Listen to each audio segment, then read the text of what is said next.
Bonjour Monsieur Anissé Camille. Bonjour Leila. Alors, ce matin, on aimerait avec vous aborder la question du groupe de Douala, notamment de cette crise au sein du groupe. Il y a ce communiqué que vous avez rendu public pour le groupe de Douala, bien entendu, lundi dans l'après-midi. Un communiqué dans lequel vous parlez de l'auto-exclusion, on va le dire ainsi, professeur Abba. Sauf que quelques minutes plus tard, quelques heures plus tard, on a eu un second communiqué, cette fois-ci de Cyril Sambaka, un autre membre de cette plateforme, qui, on va le dire, ne se reconnaît pas dans le premier communiqué que vous avez signé. L'impression que ça donne, c'est que vous n'avez pas associé Cyril Sambaka au premier communiqué. Pourquoi est-ce qu'il n'a pas été associé? On est au congrès de l'UMS pendant que Abba est au meeting de Kamto. Et on a discuté de l'attitude de Abba, que Sambaka a fustigé, disant que c'est pas loyal, qu'il a une telle invitation sans nous prévenir. C'est d'abord le dernier venu du groupe, et aller y faire des déclarations partisanes, ayant pratiquement choisi son candidat, ce qui est antinomique avec la démarche du groupe de Douala, qui n'a pas fini son travail, qui est dans une démarche de rassemblement, donc qui est décrédibilisé à partir du moment où l'un de ses membres choisit a priori déjà son candidat. On a discuté au congrès de l'UMS. Ça s'est passé samedi après-midi. Dimanche c'est passé. Et c'est lundi que je l'appelle, je lui dis que je vais lui envoyer une proposition de communiqué auto-excluant Abba. Effectivement, j'ai envoyé la proposition avec les deux noms, pour le groupe Douala, Sambaka et Kanani. Je lui ai dit amende et tu reviens vers moi. Une heure après, sans réponse, je l'appelle. Il me dit il faut encore attendre. 2 heures après, je l'appelle, il dit qu'il faut attendre. À la au troisième appel, je lui demande s'il y a un problème. Veux-tu que j'enlève ton nom? Il dit oui. J'enlève son nom et il est le premier qui reçoit ce communiqué avant qu'il ne soit diffusé.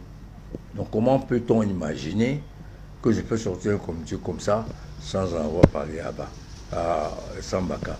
Sauf qu'en ce qui le concerne, lui, c'est les réseaux sociaux qui m'envoient son compte communiqué. Voilà le déroulé des faits. Alors, mon communiqué est simple. Si j'ai sorti un communiqué, ça veut dire que je n'ai pas été associé. C'est vrai, les Canet, il m'a appelé et je lui ai dit de me donner un peu de temps pour que je me fasse ma propre idée de la chose et que j'appelle le professeur Abba Oyono. Ce qu'il ne m'a pas donné ce temps, il m'a dit c'est maintenant, c'est tout de suite là. J'ai dit dans ces conditions, moi je ne signe pas.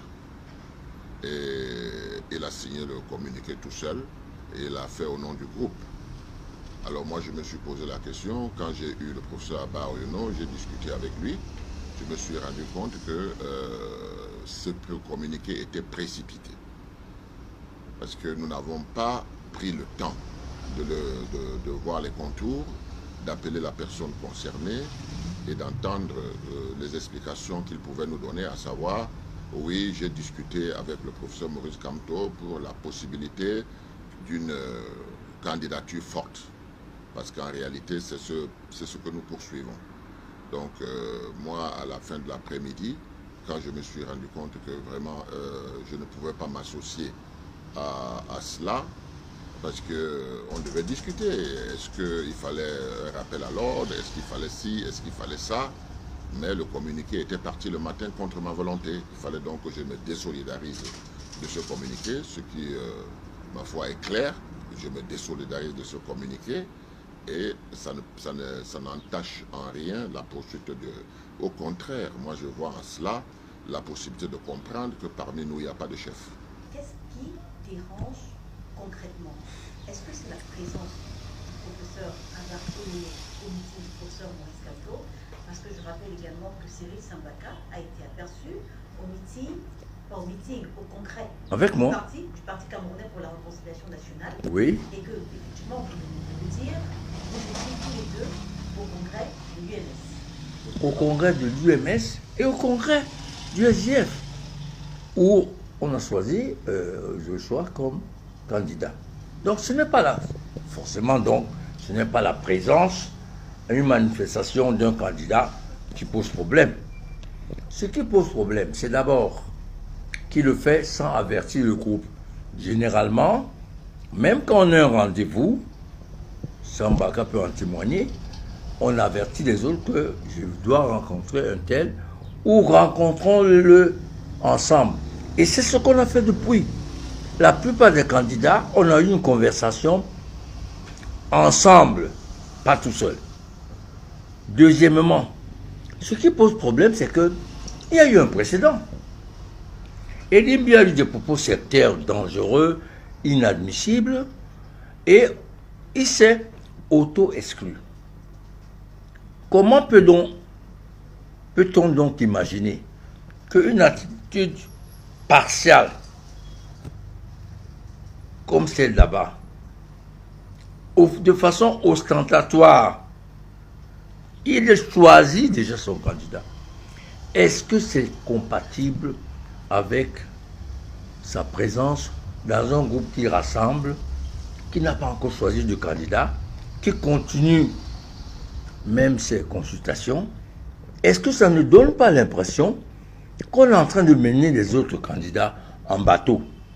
Puisque le fait d'avoir choisi par l'un de nos membres Kamto déséquilibre cette philosophie. Voilà les deux choses. Le précédent de Nimbi et la philosophie du groupe qui empêche, on doit avoir chacun d'entre nous une préférence de candidat, mais qui nous empêche a priori d'afficher tant qu'on n'a pas fini.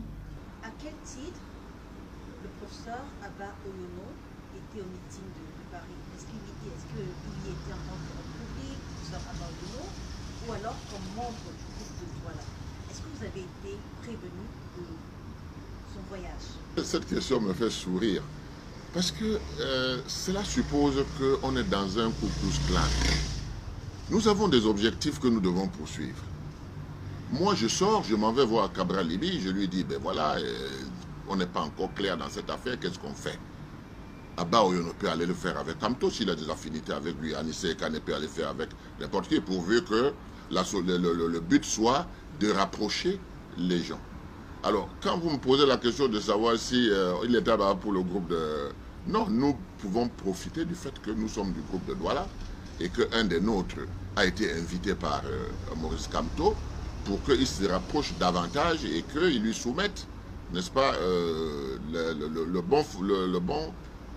bon fondé de notre action. Maintenant, si Abba Oyuno n'est pas revenu vers nous pour nous dire qu'est-ce qu'ils ont pu faire, vous voyez que ce communiqué était précipité. Je dis était précipité, parce que si on continue à travailler comme ça, notre objectif qu'on poursuit, on va passer à côté. Il y a beaucoup de gens qui viennent pour le groupe de Douala. Vous dites que le communiqué était précipité. Est-ce qu'il y a un moyen pour vous passer en groupe trop pédalage de réintégrer le professeur Abba Oyuno? Alors si je le dis, ça veut dire que je suis un dictateur. Parce que moi, je ne peux pas prendre des décisions seul quand on est en groupe. Quand on est en groupe, je ne prends pas des décisions seul. On va sur la base des arguments. Et puis on s'entend. C'est nous-mêmes qui devons prouver d'abord le premier consensus avant qu'on ne demande aux leaders qui sont candidats d'avoir un consensus entre eux. Donc c'est un dialogue qu'il faut engager. Alors, est-ce que vous avez échangé avec le professeur Abba Oyuno depuis sa présence au meeting de Paris? Et est-ce que vous avez échangé avec M. Sambaka depuis son compte commun? Moi, je n'ai pas eu là-bas. C'est lui qui devait s'expliquer. C'est lui qui devait nous expliquer pourquoi il a fait cette démarche. Bon, ça m'a dit qu'il a eu au téléphone. C'est quand même embêtant que ça reste seulement entre Sam et lui, cette conversation ou ces explications. Et c'est lui qui a traduit les explications là-bas, disant que il est le mieux passé pour parler à Kanto. Ça m'étonnerait beaucoup. Et Pourquoi ça vous étonnerait? Pourquoi?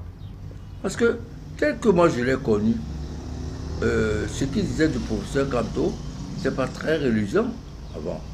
Et deuxièmement, je peux imaginer que ce qui se dit entre lui et Kanto, c'est du domaine privé, mais ce qu'il dit sur le plan public intéresse les Camerounais et spécialement le groupe du Douala.